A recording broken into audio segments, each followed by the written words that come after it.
Today we are going to be checking out Australia's rise to global power. Okay, this video actually popped up on my recommended feed and I thought, man, I need to check this out. This video actually has 794,000 views, so I'm guessing it's a good one with 32k likes. I already like this video. So yeah, let's check it out. Let's see what we got here today, guys. Don't forget to like the video, subscribe to the channel. And yeah, let's get on with it. Check out the things we got here today. Don't forget, do join our Discord community. Link will be below in the description. I'll be happy to have you all join. And yeah, let's get the video started. Australia the next big thing in the world? Well, okay, I guess it's big, but I mean, like, is Australia the next hot thing? Okay, you got me there too. I mean, will the last frontier be the next frontier to rise to global power? There might be a good chance, but let's talk about some of their challenges along the way, and it's not just being surrounded by animals that will kill you if you look at them strangely. First, let's actually go to the place. It sits here under the earth out of view from anybody. It's huge, it's flat, it's coastal, and it's dry. So dry. 1/3 of Australia is desert and 1/3 of it is semi-desert, making It's crazy that like 1/3 of Australia is actually desert. I mean, that for me is just mind-blowing, bro. up the outback, which changed the Australians from posh, manners-loving British criminals to brash, wallaby-riding bogans. Since they couldn't live there, the Australians huddled on the coasts into large cities. In fact, 5 of them make up over half the population, and almost all Australians live on the east coast on the other side of those mountains, making Perth the most isolated major city on Earth, so you really don't want to know what goes on there. The west was too dry, the north was too wet, the south had 100-meter tall cliffs, the interior is probably the closest thing to hell on earth there is, and the east is actually really nice. I'm so jealous of their weather and their shining sun and their happiness and their lack of this and their... So what do these Australians in the east do all day other than catch 30-meter high waves? Duh. They actually have 30-meter waves, bro. I mean... Okay, I need to watch a video about that, bro. Like, honestly. Farm. Australians never do anything small, and I mean anything, and their farms are no exception, being some of the largest on Earth, with 55% of their land technically used for farming, although most of that farmland looks like this. Dry and wide. Why doesn't it look like this? Because of that. The Australians don't have that. Okay. Rivers, but the important ones where people live, namely the Murray-Darling Basin, which makes up over half of water consumption, are constantly at risk of drying up. Sure, they have the ocean, but that doesn't do much when it's saltier than the average YouTube comment section. Wait a minute, so, like, Australia, do they not have any rivers? That's actually, okay, I did not know that. I mean... Wow, okay. And the billabongs around Australia don't do much when you could be eaten alive for swimming in them. Water security is the first big challenge Australia will need to face, and so far they're not doing a great job. See, Australia gets wet from 2 main cycles, the Southern Oscillation and the Indian Ocean Dipole. Sometimes the high pressure air is over here, sometimes it's over here. How the wind works, who knows? That's only up to the Most High to decide. But however it works, all you need to know is that Australia has 3 years cycles of being very dry and 3-year cycles of being very wet, scientifically named the long dry and the big wet. This is how rain generally comes, not by the seasons but by the long and the wet. That's a huge problem for water security during the dry cycles, which have more recently been looking like a contest to burn the most animals possible. But the thing is, Australia has a lot of land and not a lot of people, so they make a ton of food and end up shipping it off to the world.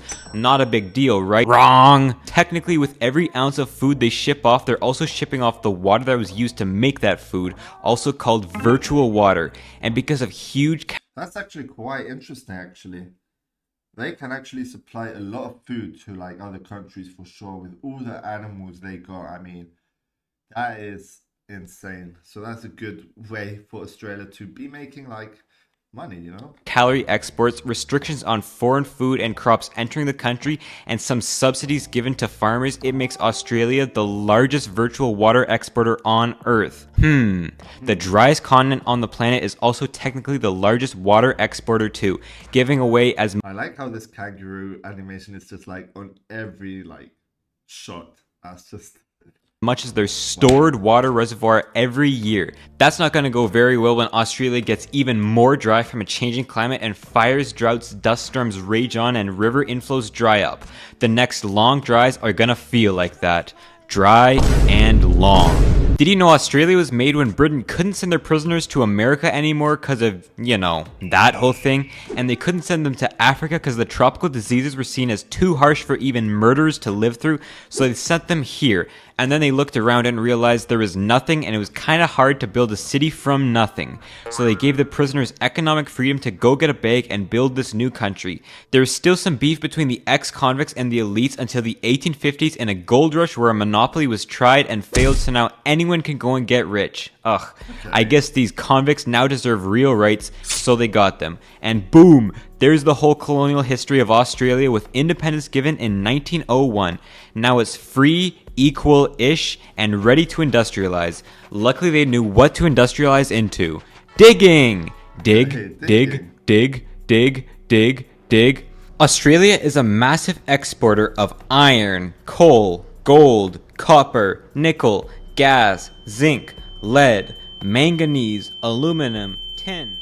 Well, they do have Whoa! land, You fell so- asleep there. You didn't let me finish my list of metals. Titanium, uranium, silver. Yeah, if it's a metal, chances are Australia probably supplies it to you, especially iron or coal. 70% of all their exports are raw materials straight from the ground, making them a little dependent on world markets for monetary stability and making all of their other economic sectors completely uncompetitive on the world stage. That's just But who insane, cares? bro. They're young and they're turnt and got ditches galore. Tripling the per capita income since 2000 from the investment put into mining by... 我在北京 Just kidding, it's mostly by the US, UK, and Belgium.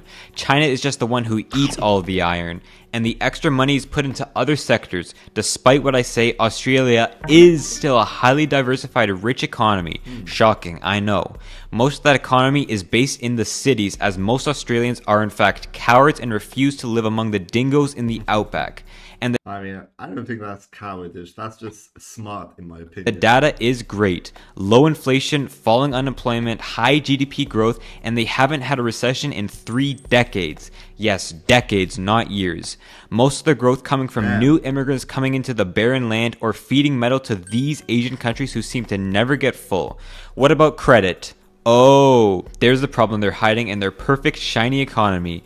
Credit has increased almost 8 times since 2000, outpacing GDP, which only grew by 3 times. Almost all of the new credit grew from housing. Australia might be sprawling, but it's incredibly dense in the places where people actually want to live, with more and more immigrants coming into the port cities where housing can't really spread outwards, raising the price of a bungalow, and the tax code forces Australians to get addicted to buying more and more housing. They have something called negative gearing, which isn't what Lance Armstrong did when he got caught. Instead, it's essentially when you buy a house or land so that it goes down in value and you cut it off your tax bill. About 20% of Australians have an extra property for investing. Rich guys, I respect it, they just want to make some money, but the main consequence is Perth being the most affordable major city in Australia. Okay, that's good. By the way, Perth was also in the top 20 most unaffordable cities on Earth in 2021, so you can imagine how the other cities are doing. It's like a country where half the population lives in LA. They might be rich, but things get expensive. So their dirty economy based on dirt, and dirt, which is also pretty overcredited and hasn't had a recession in a minute, is pretty damn volatile to swings in global metal demand and housing prices. Next time they do have a recession, I wouldn't expect it to be cute like this little koala. I'd expect it to be more... So why do I think Australia might be a growing power throughout the century? It's simple, really. They're secure. Now, young Australians may look in the mirror and feel pretty insecure about themselves, but then they'll remember, I have coal and money and food, and feel a whole lot better about themselves. They're the main supplier of raw materials to Asia. They're like an English coal miner slapped in the middle of Asia, or on the outside, I guess. And because of that, the UK, and much more importantly, the US loves to work with them. Australia is in pretty much every Pacific Defense Treaty the US and friends make, and and they are huge suppliers of weapons and military technology to each other. The day the Americans abandon the Australians is the day the Americans switch from God-loving freedom to the metric system. The people who say Australia is going to have to choose between the US and China one day are wrong. Australia has already chosen the US. China is only one of their buyers, a pretty big one, but it's still only one of them. If China slows down in growth and demand for ground sludge falls, maybe from their anciently aged population or insane lockdowns, the Aussies surely will too. But they still have India and Southeast Asia to sell to, who are ready to grow. And so yeah, like by the looks of it, Australia does sell to a lot of countries, mainly Asia as the looks of it. But wow, I mean, that's big marketing for Australia, you know? They've got business going like all year long, so pretty good. Don't seem to be bothered with environmental ethics. And if they slow down exporting or making Tim Tams and roux sausages to keep some of their water drinkable, they can get some extra food from New Zealand, who seems to be the identical twin of Australia, except with mining switched to agriculture. Plus, Australia will never, ever, ever run out of energy, having some of the the largest coal reserves, and whenever that gets too unpopular for energy, yeah, I actually mine coal, and these women just like, what? It's legitimately the best place on earth to put solar and wind farms in the empty, cloudless, flat outback. Cheap, abundant, and practically free energy could mean more manufacturing at home. Why not make some steel plants, being a massive exporter of the two main materials, iron and coal after all? Steel factories are good for young boys. I remember my first molten steel spill. Yup, turned me into a man. They definitely have the room to grow and let more blokes in, especially in smaller towns, being one of the least densely populated, most desolate countries on earth. That's why they'll have a great future. They're small and rich and vast with room to grow, and everything they need they have and is secure. Wow, food, materials, energy, capital, defense, just not water unless you're talking gnarly waves. It's boring, it's slow growth, and it's not exciting per se, but exciting for a country usually means something like... Damn, what a video we just watched, man. I mean, that was interesting. A lot of like information like coming in here. Try to get all the information there. But wow, the rise to global power. Not bad, not bad. Let me know, guys, your thoughts on this in the comments below. If you did enjoy, smash that like button, subscribe to the channel. And yeah, guys, we'll be seeing you on the next video. Thanks for watching, and peace out.